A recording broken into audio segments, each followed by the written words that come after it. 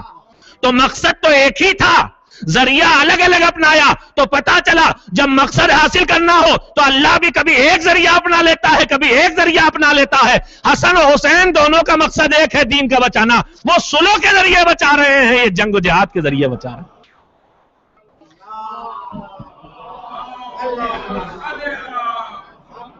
وقت ختم ہو گیا. میں اس مظلوم امام کی مظلوم زندگی کا عملی پیغام، جس سے آج کے اس پرآشوب دور میں ہم فائدہ اٹھا سکتے ہیں، وہ پیش کرنے سے محروم ہوں. میں اپنے کو مقروض مانتا ہوں اپنے امام کا، اور اللہ نے توفیق دی اور کل تک زندگی دی اور توفیق برقرار ہوئی تو کل انشاءاللہ ان کی سیرت کا ایک پہلو اور ان کے کچھ ارشادات اپنے نوجوانوں کی خدمت میں رکھنا چاہوں گا. اور آپ سے دستبستہ گزارش کروں گا میرے عزیزو، کچھ چھوڑ کے بھی آنا پڑے تو آؤ، اس لیے کہ جو چھوڑو گے وہ اس سے کمی ہوگا، جو پاؤ گے وہ کمی ہوگا. بس میں بات کو آج یہیں پہ ختم کرتا ہوں. جس نے ایسی مظلوم زندگی گزاری، چاہنے والوں کے طنز و تشنیع، باپ پر ممبروں سے لعنتیں، بدترین حالات یہ ہیں کہ وہ ماحول ملون امیر شام نے پیدا کر دیا ہے. وہ واقعات آپ کے سامنے، اب ان کو دہرانے کا وقت نہیں ہے کہ شام سے آنے والا فرزند رسول کو دیکھ کے برا بھلا کہنا شروع کر دیتا ہے. دوست دشمن ہر طرف تکلیف کے علاوہ کچھ نہیں ہے. اور اس مظلوم زندگی کی مظلومیت کی انتہا یہ ہے کہ شہادت کا سبب بھی کوئی باہر کا دشمن براہ راست نہیں ہوا. باہر کے دشمن نے، امیر شام نے زہر دلوایا ہے، لیکن دلوایا کس کے ہاتھوں سے ہے؟ اس کے ہاتھوں سے جو گھر کے اندر ہے، جو شریک حیات کہلاتی جادہ بنت اشس. روایات کہتی ہیں کہ امیر شام نے ایک بار نہیں زہر دیا ہے، مولا کو بار بار زہر دیا ہے.